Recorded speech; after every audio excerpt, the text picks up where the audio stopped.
Bismillahirrahmanirrahim. Assalamualaikum warahmatullahi wabarakatuh. Apa kabarnya hari ini adik-adik?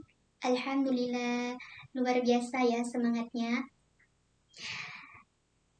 Ada yang tahu tidak hari ini kita akan belajar apa adik-adik?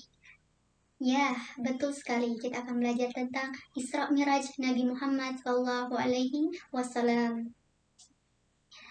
Ibu akan bertanya dulu, apa sih itu Isra dan Mi'raj? Nah, Ibu akan menjelaskannya. Perhatikan gambar ini. Isra adalah perjalanan Nabi Muhammad SAW pada malam hari dari Masjidil Haram ke Masjidil Aqsa di Palestina. Nabi Muhammad SAW oleh malaikat Jibril dengan menaiki kendaraan yang bernama Buraq. Dan apakah itu Mi'raj? Mi'raj adalah perjalanan Nabi Muhammad SAW ke Sidratul Muntaha atau langit yang ketujuh. Jadi, adik-adik, Isra Mi'raj itu adalah merupakan kekuasaan Allah Subhanahu wa taala dalam memperjalankan hambanya dari Masjidil Haram ke Masjidil Aqsa dan dilanjutkan ke langit yang ketujuh atau Sidratul Muntaha.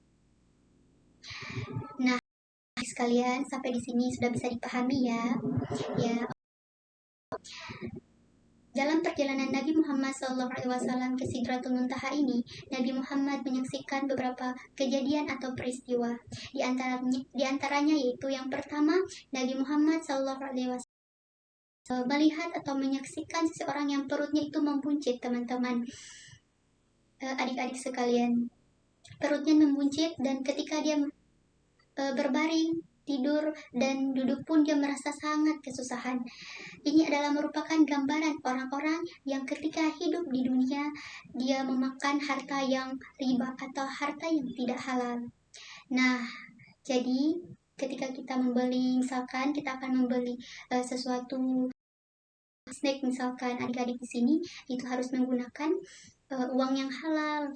Kita harus minta dulu ke pemiliknya, terutama dengan orang tua kita harus minta dulu, jangan mencuri dan mengambil uang yang bukan milik kita. Itu adalah merupakan uang yang tidak halal.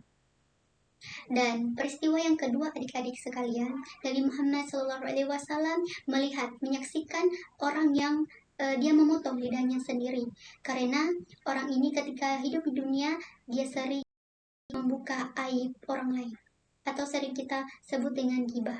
Jadi adik-adik di sini ketika ada orang, jangan kita menjelekkan orang, karena itu adalah perbuatan yang tidak disukai oleh Allah Subhanahu wa taala. Dan itulah beberapa peristiwa yang disaksikan oleh Nabi Muhammad SAW dalam perjalanannya ke Sidratul Muntaha. Selanjutnya Nabi Muhammad SAW juga bertemu dengan nabi-nabi sebelum Nabi Muhammad SAW, yaitu ada Nabi Adam alaihissalam, Nabi Idris alaihissalam, Nabi Musa alaihissalam, Nabi Yusuf alaihissalam, dan Nabi Ibrahim alaihissalam. Singkat cerita adik-adik, Nabi Muhammad SAW tibalah ke langit yang ketujuh. Langit ketujuh ini Nabi Muhammad SAW bertemu dengan Allah Subhanahu wa taala. Allah Subhanahu wa taala memerintahkan kepada umatnya, umat Nabi Muhammad itu untuk sholat 50 waktu sehari semalam. Dan Nabi Muhammad SAW turun ke langit yang keenam. Di langit keenam ini Nabi Muhammad yaitu bertemu dengan Nabi Musa alaihissalam. Dan Nabi Musa alaihissalam ini menyarankan jika sholat 50 waktu tadi dikurangi saja 5 waktu, karena Nabi Muhammad itu tidak akan sanggup sholat 50 waktu sehari semalam. Kemudian terjadilah kesepakatan Allah dan Nabi Muhammad SAW yaitu sholat 5 waktu sehari. Waktu itu ada berapa? Ada 5 adik-adik, yaitu ada sholat maghrib, isya, zuhur, asar, dan sholat subuh. Nah, itulah beberapa penjelasan singkat dari Ibu hari ini. Ibu harap adik-adik di sini bisa memahami dan juga selalu istiqomah dalam menjalankan perintah Allah Subhanahu wa taala dan menjauhi segala larangannya. Wabillahi taufiq wal hidayah. Wassalamualaikum warahmatullahi wabarakatuh.